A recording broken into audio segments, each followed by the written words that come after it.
Hey, hello everybody, Disciple here with Overwatch Curios. Now as we slowly, and I mean slowly, recover from our post-BlizzCon haze, we've got a wealth of fun new content to share with you guys from all of the awesome panels and interviews that we got to experience at BlizzCon 2017.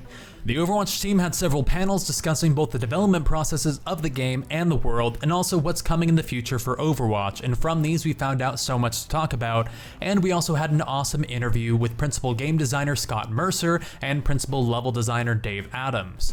Now, one of our favorite things to talk about specifically is the changes that have been made to the game and the ideas that didn't quite work out, and overall the design that went into Overwatch to make the game that we have now. This can range from heroes that didn't quite hit the mark to map changes or even ability changes that were taken out of the game, so we really love looking at the entire design process. So today we're going to take a look at some never before seen abilities for several different characters that in the end just didn't make the cut. Now, Torbjorn has remained relatively unchanged since his original reveal back in 2014. However, in the early days, there was actually a lot of exploring going on with different things that the game's favorite attack character could do in-game. One of these abilities was the Claw Trap, and is probably the most awesome removed ability that never should have actually been removed. Torbjorn used to deploy a trap in the world, much like Widowmaker's Venom Mine. This trap was thrown on the ground, against walls, wherever it was projected to. Whenever an enemy would pass by the trap, a grappling hook would attach to them and tether them nearby and prevent them from moving. They were also slowly reeled in towards the point of the trap, although if it was placed on a wall, it wouldn't lift them into the air.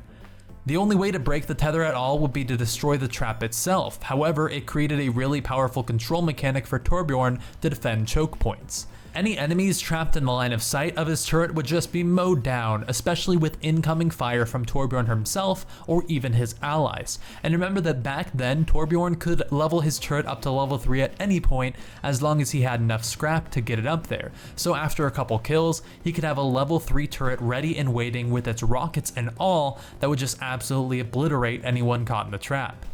While it's unclear if multiple enemies could be tethered at the same time, but pretty unlikely, the trap would continue to tether new targets that entered the area until it was destroyed. Given the size of the trap itself, a clever Torbjorn could deploy it in a very hard to reach place and completely lock down enemies in an area, since the grapple range for the trap itself was actually pretty generous. In the end, Blizzard found the mechanic just too frustrating to play against, particularly at a point where other gameplay elements were yet to be polished, and they removed that ability from the game entirely.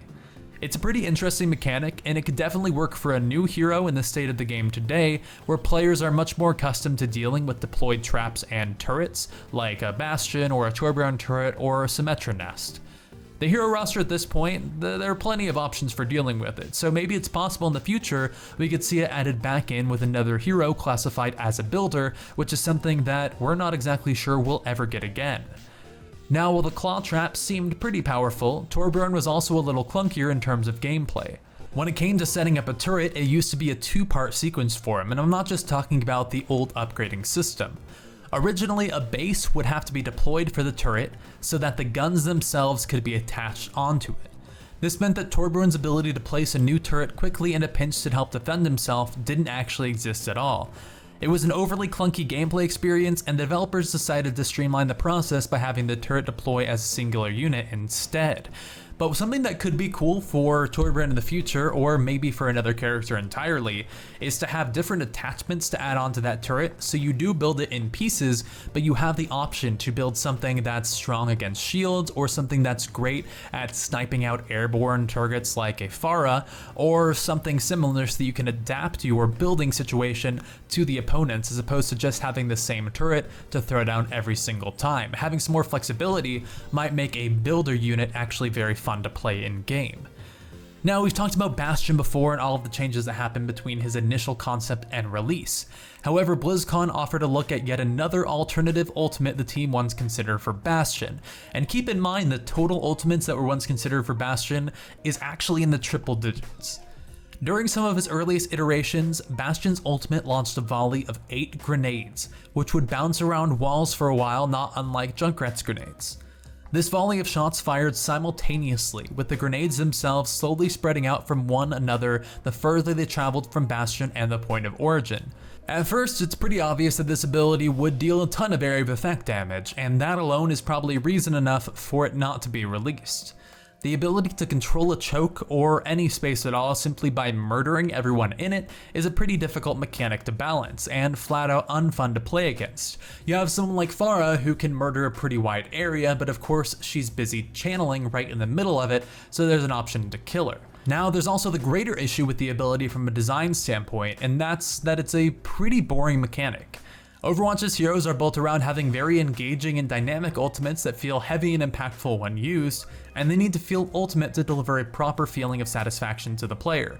So instead, to just lazily throw out a volley of grenades seems to go against that general design principle. Later ideas for Bastion's ultimate would include things like a remotely activated mine, however the tank mode in-game today seems to perfectly deliver that feeling of power, while also being something that the player is physically engaged with doing inside of the game, and providing counterplay to the opponent since they can actually just kill it. Ability blow and crowd control are two things that complicate the development process, especially later on into a game. Crowd control is an innately unfun mechanic because nobody really wants to lose control of their character inside of a game, and if you guys have ever played against a Mei, then you can definitely attest to that. However, it can also set up opportunities for gameplay synergies in a game as well, and I'm sure that Overwatch really wouldn't be the same if you didn't have Zarya's ult that could set up some awesome wombo combos, making for some sweet play of the games and some pretty sick Overwatch moments montages.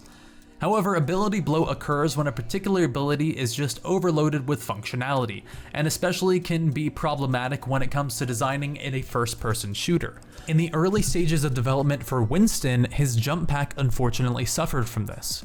Original designs for the ability would feature a stun mechanic attached to the landing portion of his jump.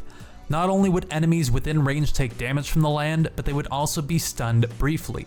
While it's unclear exactly how long the stun mechanic was, Jeff Kaplan describes it as a long stun and a lot of damage. Balancing this mechanic was a train wreck for the team, so the stun was removed completely and the damage of the landing was toned back more to a reasonable level, where it can help you take out a character, but it doesn't just let you one-shot them if you land it. Using Jump Jet effectively and managing its timer is still a core aspect of playing Winston to the greatest effect, but it no longer has a game-ruining stun mechanic attached to it for all of our sakes. But it is pretty insane to think about how Winston could be if he still had that in. It seems like he would be a must-pick on attacking, since he could go and completely disable the defense for a brief moment, allowing the rest of his team to dive in after him. Now, one of Overwatch's favorite heroes also saw some pretty ridiculous features and imbalances in his earliest form. For virtually all of the time between the original announcement poster featuring all the heroes and his addition to the game during the closed beta, fans clamored for Genji the cyborg ninja. In his earliest development prototypes, he was drastically different than he is today. First of all, he still had the ability to wall climb, however, in addition to that, he could perch onto walls as well. Simply by not moving, Genji would sit attached to the surface, waiting in silence to ambush unsuspecting enemies. However, this ability to sit and wait was even more terrifying when paired with what Jeff Kaplan refers to as Forever Dragon Blade. In this early stage of development, Genji didn't wield shurikens at all and was strictly a melee character. Of course, offsetting the danger of being a melee character meant that if he was able to get close to you, he needed to deal high damage. So Genji was just this nightmare of balance for the team. The wall perch in particular is interesting because of how Overwatch maps are designed. Choke points and buildings in the maps are intentionally built with the purpose of guiding and directing gameplay, as well as dictating fights in an organic manner. When suddenly you have this deadly DPS character who can hide in any nook on the map, waiting to attack, it throws a serious wrench onto the dynamics of level design and gameplay balance. Imagine being able to sit next to one of the pillars next to the choke point of Hanamura on point A with a Forever Dragon Blade. Balancing this becomes insanely difficult because of how challenging it would be for attackers to break the choke. Anybody who turns to deal with the assassin on the wall opens themselves up to fire from the rest of the defending team, and it creates chaos in just the worst way possible, and you can pretty much mirror that onto any choke point in the rest of the game. Luckily for us, the developers realized just how absurd this version of Genji was and decided to completely remove the wall perch mechanic and make him a ranged character as well. From deployable traps capable of gripping you into certain death, to gorilla jumps with explosive damage and area of effect crowd control, BlizzCon 2017's panel gave us a lot of insight into the history and development of some of the game's most iconic characters. Having the opportunity to take a look back at all of these ability changes and adjustments over time is one of our favorite things to do with the channel, and we hope that you guys have enjoyed this even a fraction as much as I have. If any of these removed abilities were in the game, still around, or added to another character, which of them would you like to see and why? Let us know in the comment section down below so we can geek out on their implementation along with you. And of course, if you enjoyed the video, consider hitting the subscribe button because, fun fact, it actually lets you see future videos from us if YouTube happens to be nice enough to us. Anyway, thank you so much for watching this, and I'll see you guys next time. Peace.